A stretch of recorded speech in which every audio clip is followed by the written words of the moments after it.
Todos sabemos que o mundo real possui 3 dimensões: largura, altura e espessura, certo? Nem tanto. O mundo real pode ser descrito por 4 dimensões.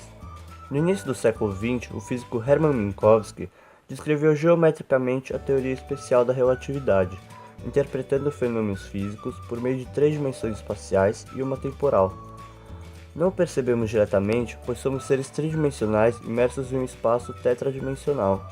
Como exemplo, imagine que para descrever um determinado evento que ocorre na nossa realidade, precisamos fornecer 4 números: 3 para localizar o evento no espaço e 1 para localizar o evento no tempo.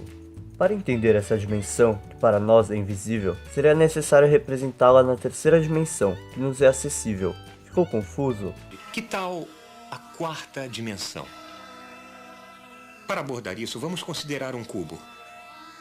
Podemos imaginar um cubo do seguinte modo: pegamos um segmento de linha e o movemos nele mesmo nos ângulos retos em igual comprimento. Isso faz um quadrado.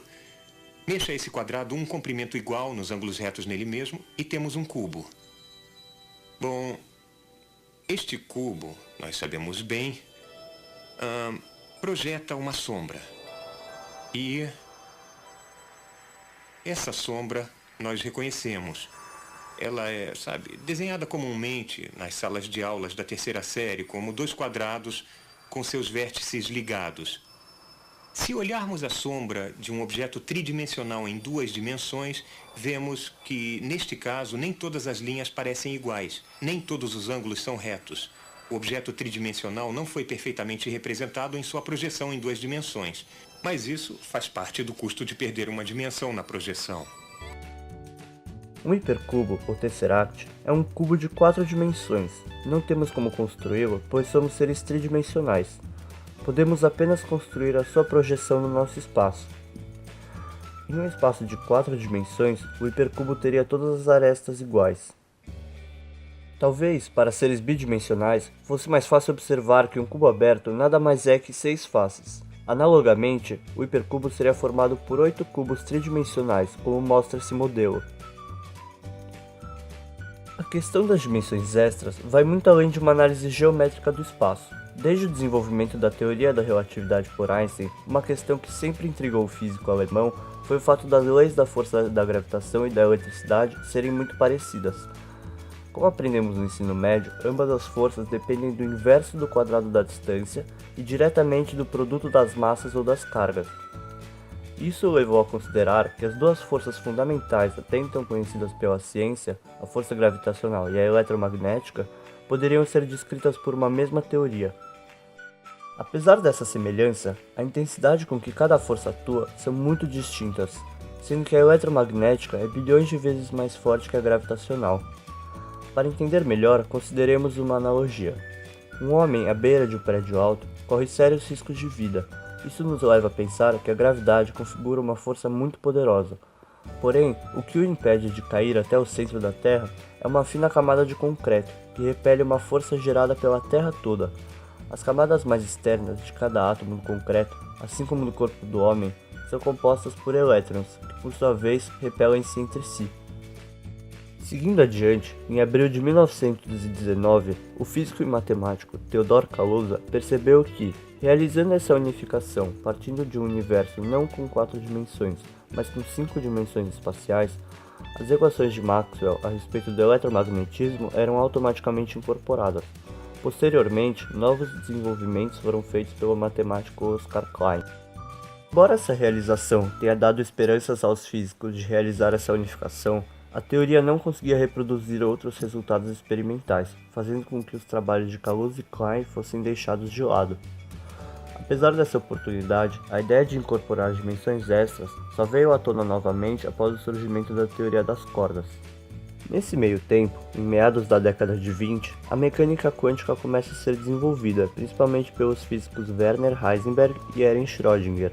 Na década de 30, o físico japonês Hideki Yukawa propõe a existência de mais 2 forças para explicar o comportamento do núcleo atômico, as forças nucleares forte e fraca. A física dispunha agora de 2 teorias de grande sucesso, descrevendo coisas diferentes: a gravidade em escala astronômica e a mecânica quântica em escala atômica e subatômica. Nada mais natural, após esse sucesso, tentar descrever a gravidade na mesma escala que a mecânica quântica. A física até agora lidava apenas com o espaço-tempo bem comportado. Ao tentar calcular grandezas relacionadas à força de gravidade nessa escala, os valores dessas grandezas tornavam-se infinitos. Quando isso acontece na física, é sinal de que a teoria possui problemas. No caso da união das duas teorias, a falha poderia estar na teoria geral da relatividade ou na mecânica quântica. No fim da década de 1960, volta a ideia de dimensões extras e os trabalhos de Kaluza e Klein para tentar unificar todas as 4 interações fundamentais. A ideia era supor o universo não apenas com 5 dimensões, mas com até 11 dimensões. Nesse novo cenário, surge a teoria das cordas, supondo que as partículas elementares seriam na verdade cordas que vibram nesses espaços de 11 dimensões ou mais. Essas dimensões devem ser microscópicas, uma vez que não as observamos, e recurvadas. Para entender melhor essa afirmação, imagine um fio de cabelo. Aparentemente, ele é unidimensional, mas se olharmos bem de perto, percebemos que é um cilindro.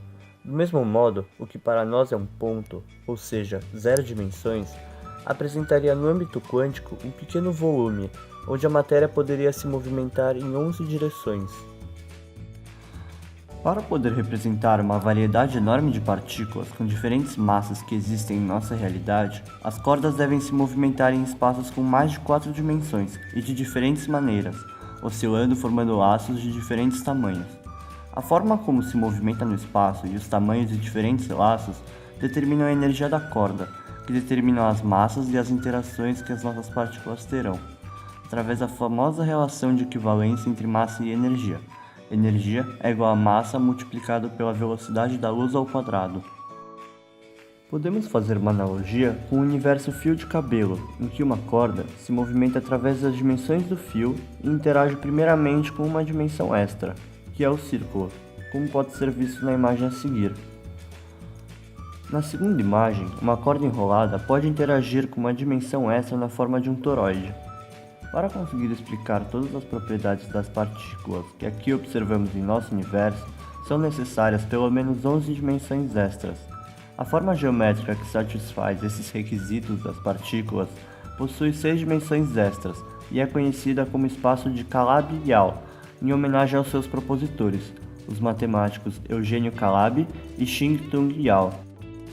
Desta forma, a teoria das cordas com as dimensões extras do espaço de Calabi-Yau é capaz de reunir as 4 forças fundamentais em uma única força e consegue explicar as características mais fundamentais da partícula, a massa e a carga. Apesar desse longo e complexo desenvolvimento teórico, a principal etapa do processo, que é comprovar experimentalmente a teoria das cordas, ainda não obteve sucesso. Há esperanças de que o novo acelerador de partículas, o LHC, consiga dar indícios sobre a validade da teoria das cordas, embora esse acelerador não produza energia suficiente para comprovar e refutar em definitivo a teoria das cordas e nem consiga enxergar dimensões extras. Portanto, ainda não se sabe o futuro dessa proposta. Admitir dimensões extras seria apenas um exercício de matemática ou um requisito necessário para a teoria das cordas?